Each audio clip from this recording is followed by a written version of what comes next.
Good morning, my dear student.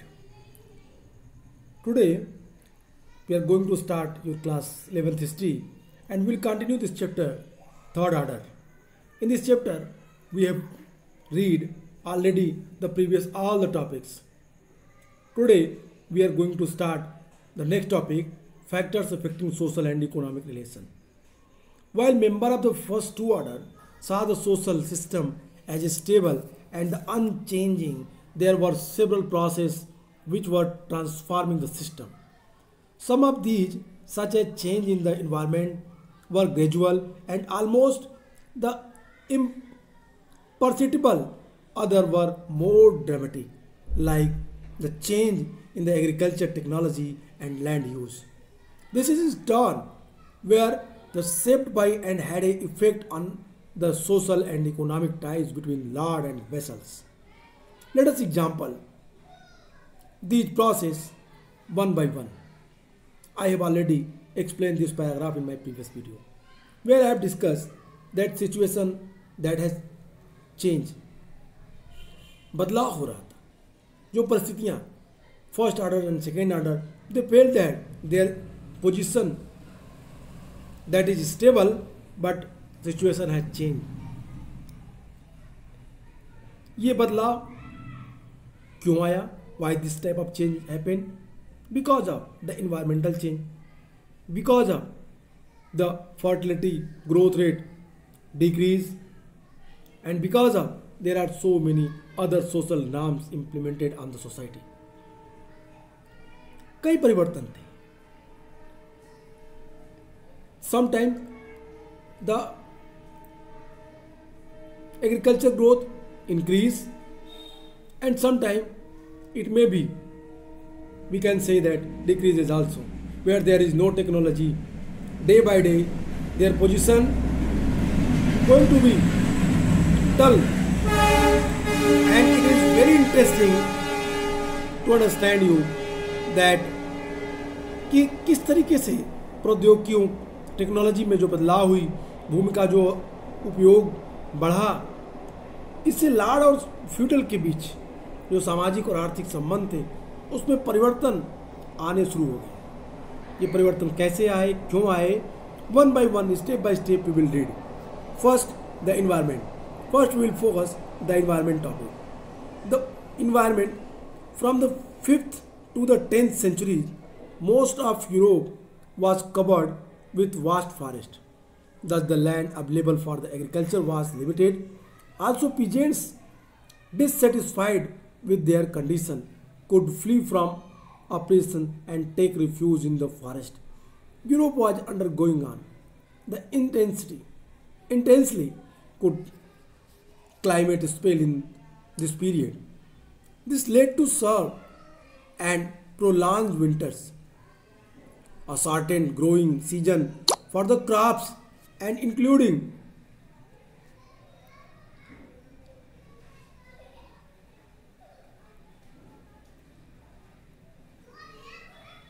season crops and reduced yield from agriculture. पर्यावरण, climates, 5th to 10th century, Europe के अधिकांश भाग that was covered from the vast forest. Europe के अधिकांश क्षेत्र जंगलों से घिरे हुए थे. Thus the land available before agriculture was limited. इसलिए खेती के लिए जमीन लिमिटेड थी, कम थी. And peasants, dissatisfied with their condition, could flee from oppression and take refuge in the forest. इसके साथ ही अपनी परिस्थितियों से पीजेंट्स असंतुष्ट था और वो ऑपरेशन मतलब अत्याचार से बचने के लिए वहाँ से भागकर जंगलों में छुप जाया करते थे. इस समय यूरोप में तीव्र ठंड का दौर चल रहा था. क्लाइमेटिक सीजन थी, विंटर सीजन था. इसमें सर्दियाँ प्रचंड और लंबी अवधि की हो गई थी. विंटर सीजन काफ़ी लंबा खिंच रहा था, बड़ा हो गया था, और जो प्रोडक्शंस थी, क्रॉप प्रोडक्शंस, वो छोटा टाइम होने के कारण कम हो गई थी. It means the shortage growing season for crop and reduced yield from agriculture. From the 11th century, the Europe entered warm phases. 11th century तक आते हैं, till 11th century there were so many changes. It also change come in climate also. जलवायु पर में भी परिवर्तन हुआ, जलवायु भी बदला 11th सेंचुरी में. और Europe entered warm phases. Europe, it is the fruitful for the Europe because in Europe there are the एक बहुत कड़ा ठंड पड़ती है यूरोप में. और जब वहाँ पे जब वार्म फेजेस आए तो ये उनके लिए हेल्पफुल था. Average temperatures increased which had a profound effect on the agriculture. Peasants now had a longer growing season and the soil now less subject to frost could be more easily plowed. Environmental historians have noted that there was a significant reducing of the forest line in many parts of the Europe. This made expansion of the area under cultivation possible. 11th century तक आते आते Europe में गर्माहट का काल शुरू हुआ और तापमान बढ़ने लगा, जिससे एग्रीकल्चर पे अच्छा प्रभाव पड़ा. पीजेंट्स को खेती के लिए लंबी टाइम मिलने लगी, लंबी अवधि मिलने लगी. और फिर मिट्टी पर पाले का असर भी कम होने के कारण खेती करना आसान हो गया. इट मीन्स जब ठंडक कम पड़ती है तो खेती अच्छी होती है. पर्यावरण इतिहासकार इस बात को नोट किए. जो हिस्टोरियंस थे, environmental historians, they noted that reasons the surplus of the production during that time when Europe entered in warm phase. That is a significant role. एक महत्वपूर्ण बदलाव था ये. That changed the condition of Europe. पर्यावरण में जो बदलाव हुआ यूरोप के अनेक भागों में, फॉरेस्ट क्षेत्रों में बहुत सारी कमी हुई, जंगल काटे गए, वो एग्रीकल्चर लैंड में कन्वर्ट किए गए. और इस तरह से सरप्लस प्रोडक्शन के लिए भूमिका तैयार कर ली गई. फार्मिंग लैंड बड़े बड़े कर लिए गए. Land use. Next point, the land use. Initially, agriculture technology was very primitive. The mechanical aid available to the peasants was the wooden plow drawn by the form of oxen. This plow could be best stretch of surface of the earth team of oxen. This plow could at best search the surface of the earth and was unable to fully draw out of the natural productivity of the soil. Agriculture was therefore very labor intensive. Fields had to be dug by hand often once in 4 years. The enormous manual labor was required. Land use. आपने देखा कि शुरुआत में कृषि agriculture technology बहुत प्राचीन थी, पुरानी थी. पीजेंट्स को मिलने वाली यांत्रिक मतलब टेक्नोलॉजिकल जो हेल्प थी वो केवल एक जोड़ी बैल थी और बैलों से चलने वाले वुडन प्लाउ, लकड़ी के बने हल थे. और ये हल केवल upper portion of the upper part of the earth ये स्क्रैच करते थे, ऊपरी पृथ्वी के ऊपरी भाग को ही ये केवल खुरचते थे. इस तरह से जो फर्टिलिटी थी लैंड की वो प्रॉपर नहीं हो पाती थी. गहरी जुताई न होने के कारण उत्पादन पूरा अच्छा नहीं होता था. और फिर इसीलिए यह भूमि की प्राकृतिक उत्पादकता को पूरी तरीके से बाहर निकाल पाने में असमर्थ होती थी. और सबसे इंपॉर्टेंट बात, that is a very important thing, that की अपन once in 4 year and enormous manual labour was required. 4 साल में एक बार हाथों से खेतों की जुताई गहरी की जाती थी और ये काफ़ी खर्चीले भी थी. साथ ही जो the ineffective method of the crop rotation was in use, जो फसल चक्र थी वो एक प्रभावहीन थी, एक कारगर तरीके से यूज नहीं की जा रही थी. भूमि 2 भागों में बांट दिया जाता था. Land was divided into 2 part. One field was planted in autumn with winter wheat, while the other field was left fallow. एक जमीन के हिस्से पे गेहूं बोई जाती थी और अगला हिस्सा छोड़ दिया जाता, फिर अगले हिस्से को अगले साल बोया जाता था. The maize was planted in this piece of fallow and the next year, while the other half was put to follow with this system.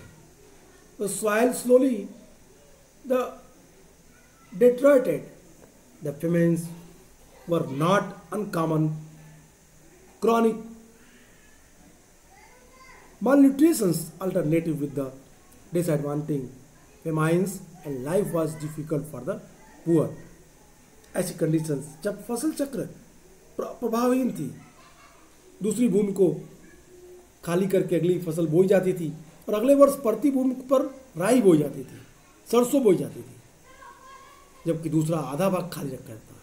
ये जो व्यवस्था थी, ये जो सिस्टम थी, ये लैंड की फर्टिलिटी पर डिपेंड करती थी और land fertility day by day कम हो रही थी, घटती जा रही थी।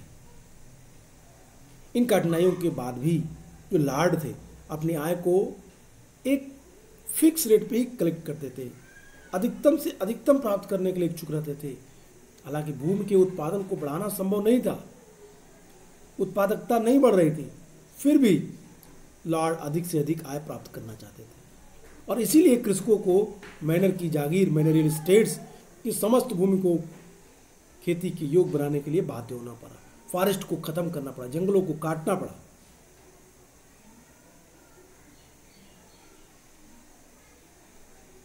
ये वो समय था जब किसान इस पर किसानों के ऊपर जो एक्सप्लॉयटेशन होती थी, जो अत्याचार किए जाते थे, वो किसान चुपचाप सहने के लिए मजबूर था। चूंकि वो खुलकर विरोध नहीं कर सकते थे, इसीलिए उन्होंने निष्क्रिय प्रतिरोध का सहारा लिया। वे अपने खेतों पर खेती करने में अधिक समय लगाने लगे और मेहनत का अधिकतर उत्पाद अपने लिए रखने लगे। वे अनपेड वर्क करने से बचने लगे। जो पास्चर लैंड्स थे, जो फॉरेस्ट लैंड्स थे, उनके कारण लार्डों के साथ उनका विवाद बार बार होता रहता था। लार्ड इस भूमि को अपनी व्यक्तिगत संपत्ति समझते थे, जबकि पीजेंट्स इसको संपूर्ण समुदाय द्वारा उपयोग की जाने वाली साझा संपत्ति मानते थे। It mean despite of these hardship of the Lord were anxious of the maximize their incomes, since it was not possible to increase output from the land. The peasants were forced to bring under the cultivation all the land in the manure state. They spent more time doing this than they were legally bound to do.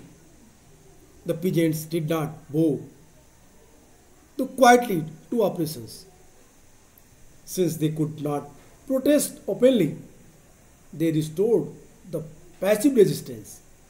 They spent more time cultivating their own fields and kept much of the product of that labor for themselves. They also avoid performing the unpaid extra services for their lords. They came into conflict with the lords over pasture and forest land and saw these lands as resource to be used by the whole community. So while the lords treated this as their private property. My dear student, in this paragraph you have seen the condition of the peasants who lived in the manure state. They have some limitations. New agricultural technology. The points we are going to discuss that which type of changes come in agriculture field. I mean to say that खेती में किस तरह के बदलाव आए. By the 11th century, there is a evidence of the several technological changes. Instead of the basic wooden plow, the cultivator began using heavy iron tipped plow and mold boards. This plow could dig much deeper, and the mold boards turned the topsoil properly. With this, nutrients from the soil were better utilized. 11th century तक आते आते technology में काफ़ी change आए, बदलाव हुआ. तो several changes which introduced in the technological fields, प्रौद्योगिकी क्षेत्र में काफ़ी बदलाव हुआ 11th century तक आते आते ब्रिटेन में. And you have also inform that the 11th century the Britain come in very warm phases, गर्म जलवायु में प्रवेश किया। और फिर जो उस समय instead of the basic wooden plough, जो लकड़ी के बने हुए हल थे जो खेती के लिए उसमें उपयोग में किए जा रहे थे, जिसमें लोहे की नोक लगी थी और ये मोल्ड करके बने हुए थे, moulded boards turn the top soil properly. ये जो मूल रूप से लकड़ी से बने हुए हल के स्थान पर लोहे की भारी नोक वाले हल और सांचेदार पटरे का उपयोग होने लगा था।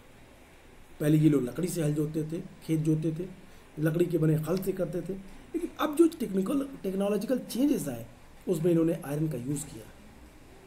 नीचे के क्षेत्र में नुकीले हिस्सों में इन्होंने लकड़ी की जगह लोहे के फाल लगाए, जिससे गहरी खुदाई हुई, मिट्टी को गहरी तक जोत करके इसकी फर्टिलिटी रेट को बढ़ाया जा सका। इसके फलस्वरूप भूमि में पर्याप्त न्यूट्रिएंट्स, पौष्टिक तत्वों का बेहतर उपयोग होने लगा। Instead of this basic wooden plow, cultivators began using heavy iron tube, plow and mold boards.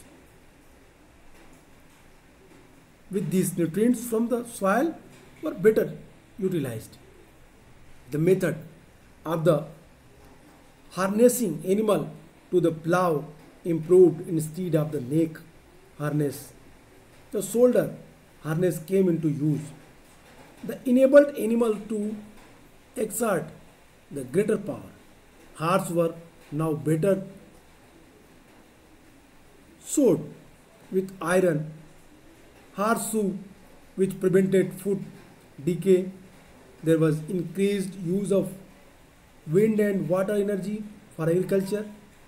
More water power and wind powered mills were set up all over Europe for purpose like milling corn and pressing grape. जो animals, जो जानवरों के लिए, पशुओं को जो हल जोतने के जो तरीके थे, जो मेथड्स थे, उसमें भी सुधार हुआ। अब नेक हार्नेस, जो गले के स्थान पर जो हल का जो जुआ बंधा होता था, अब वो कंधे पे बांधा जाने लगा, जिससे पशुओं को अधिक शक्ति मिलने लगी। जो पशु थे वो अधिक ताकत से अपनी खेत को जोतने में एनर्जी लगाने लगे। Neck harness, the shoulder harness came into use. Neck harness की जगह शोल्डर हार्नेस का यूज किया गया। This enable animal to exert the greater power. इससे एनिमल ज़्यादा शक्ति निकालने में मदद मिली। Horses were now better so. घोड़ों के लिए, घोड़ों के खुर पर अब लोहे की नाल लगाई जाने लगी, जिससे उनके खुर सुरक्षित हो गए। खेती के लिए वायु और जल, विंड एंड वाटर जो पावर थी, उसका उपयोग खूब अधिक मात्रा में होने लगा। यूरोप में जो अनाज पीसने और अंगूरों को निचोड़ने के लिए अधिक विंड पावर और वाटर मिल्स जो थी, milling corn of the pressing grapes, इसका उपयोग होने लगा। यूरोप में इन चीज़ों का बड़े पैमाने पर उपयोग हुआ। अंगूरों का रस निकालने के लिए, खेतों को जोतने के लिए, अंगूरों का रस निकालने के लिए, अनाजों की पिसाई के लिए ये व्यवस्था बड़े पैमाने पे डेवलप हुई। और जल शक्ति और वायु शक्ति से चलने वाले बहुत सारे कारखाने भी स्थापित होने लगे। भूमि के उपयोग के तौर तरीकों में बदलाव आया। सबसे क्रांतिकारी था 2 खेतों वाली व्यवस्था से 3 खेतों वाली व्यवस्था में परिवर्तन। वी हैव डिस्कस कि जो उनके पास ज़मीन थी, एक पार्ट वो जोतते थे और दूसरा पार्ट वो खाली रखते थे। लेकिन अब जो टेक्नोलॉजिकल चेंज आए, जो अब बदलाव आए तकनीकी रूप से, उनने ज़मीन को 3 पार्ट में रखा। ये एक बड़ा बदलाव था, तरीके में बदलाव आया। 2 खेतों वाली व्यवस्था की जगह वो 3 खेतों वाली व्यवस्था में परिवर्तित हुई। और इस व्यवस्था में किसान 3 वर्षों में से 2 वर्ष अपने खेतों का उपयोग कर सकता था, बशर्ते वो एक फसल किस ऋतु में लगाए। एक फसल वो शीत ऋतु में लगाए, एक फसल ग्रीष्म ऋतु में, शरद ऋतु में, और 1.5 वर्ष पश्चात दूसरी बसंत में होता था। शीत ऋतु में कोई फसल नहीं बोई जाती थी। There were also change in land use. The most revolutionary one was the switch from the 2 fields to 3 field system. in this peasants could use field 2 years out of 3 if they planted it with one crop in autumn and different crop in spring a year and a half later. As you know that winter was very difficult for them. In winter खेती नहीं होती थी, ठंडी पड़ने के चलते farming का काम रुक जाता था. So they uses 2 field system की जगह उन्होंने 3 फील्ड सिस्टम उन्होंने इस्तेमाल किया. तो उन्होंने जो फील्ड सिस्टम में बदलाव लाया, इससे सरप्लस प्रोडक्शन उनका बढ़ा. That meant that farmer could break their holding into 3 fields. They could plant one with wheat or ray in autumn for human consumption. The second could be used in the spring or ray, peas, beans and lentils for human use, and oats and barley for the horses. ये लोग जो बदलाव लाए, जो autumn में ये लोग जो फसल बोते थे उसके 1.5 वर्ष के बाद स्प्रिंग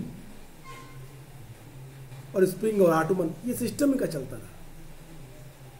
किसानों ने अपनी जो खेत थी उसको 3 खेतों में बांट करके मानव के कंजम्पशन रेट को बढ़ा दिया.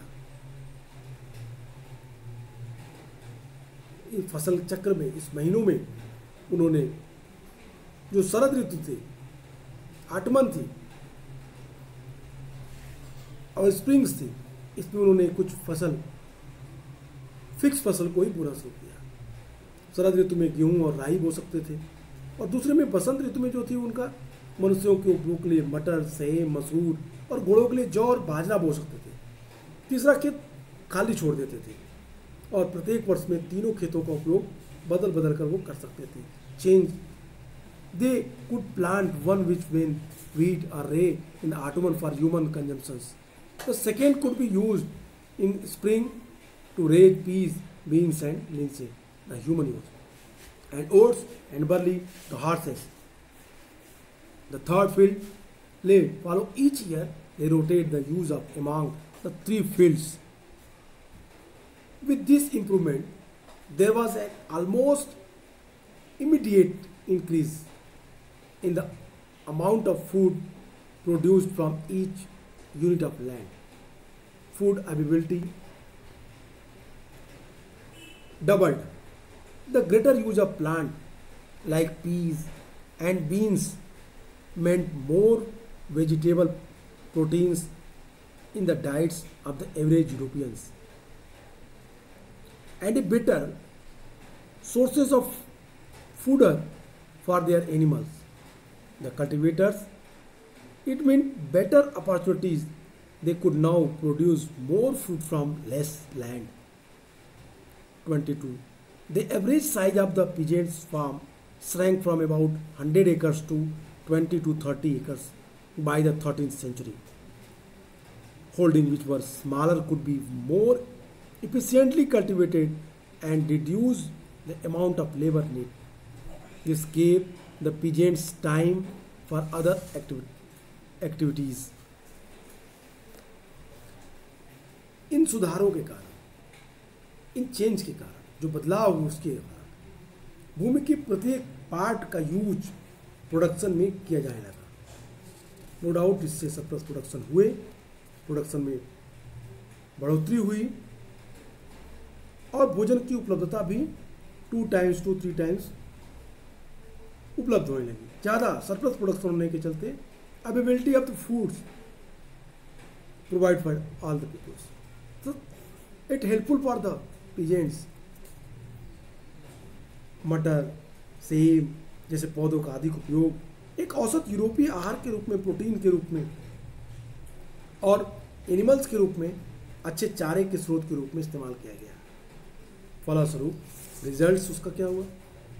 किसानों को बेहतर अवसर मिले, बेटर अपॉर्चुनिटीज़ मिले और ये अपॉर्चुनिटीज़ अब कम भूमि पर अधिक भोजन उत्पादन करने में उनको मदद की. 13th सेंचुरी तक आते आते जो किसान थे उनके खेत का औसत आकार 100 एकर्स की जगह 100 एकड़ से घटकर 20 to 30 एकड़ तक ही रह गए. और छोटी जोत पर वो अधिक कुशलता के साथ, अधिक इफिशिएंसी के साथ वो काम कर सकते थे, खेती कर सकते थे। कम श्रम की उसमें आवश्यकता पड़ती थी। 100 एकर्स की जगह अगर 20 to 30 एकर्स जोतना हो तो time come, labour come. It is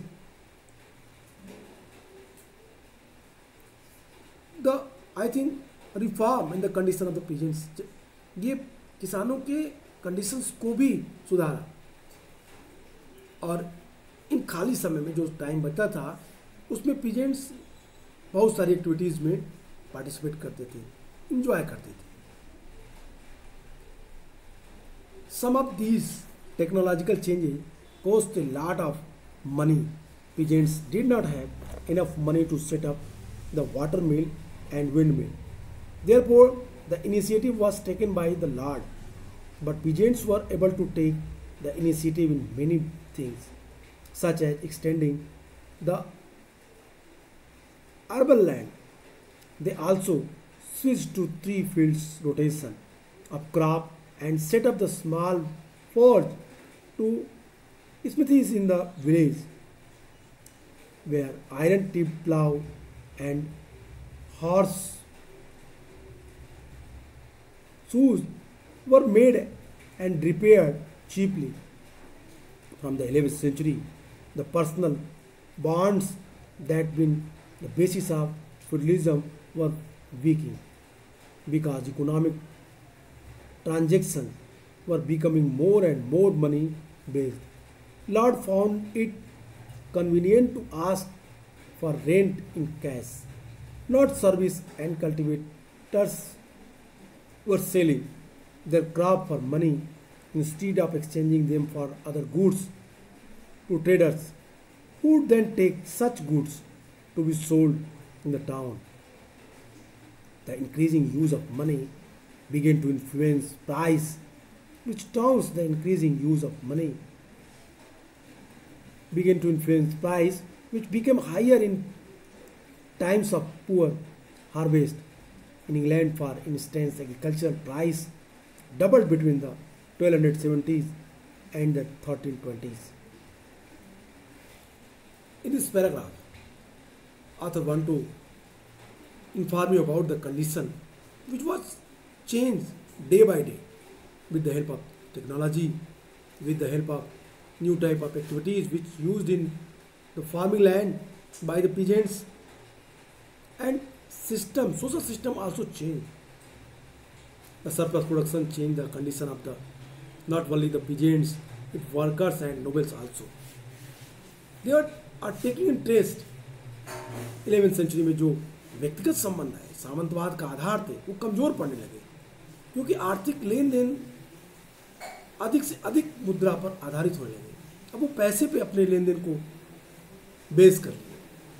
लाड़ों को, जो लॉर्ड्स थे, उनको जो लगान चाहिए सेवाओं के बजाय वो अब नगद के रूप में लेना चाहते थे, कैश के रूप में लेना चाहते थे, और कैश के रूप में लेना उनके लिए अधिक सुविधाजनक हो गया था।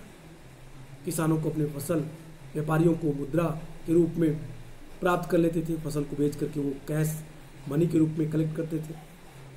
और हर जगह money, I mean to say that here the trading system developed, marketing system developed, and the marketing system, the coin play a very important role.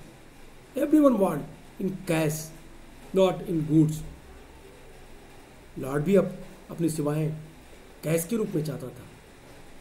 अपने जो लगान्स थे, lords found it convenient to ask for rent in cash, not service. जो rent था वो भी वो cash के रूप में चाह रहा था।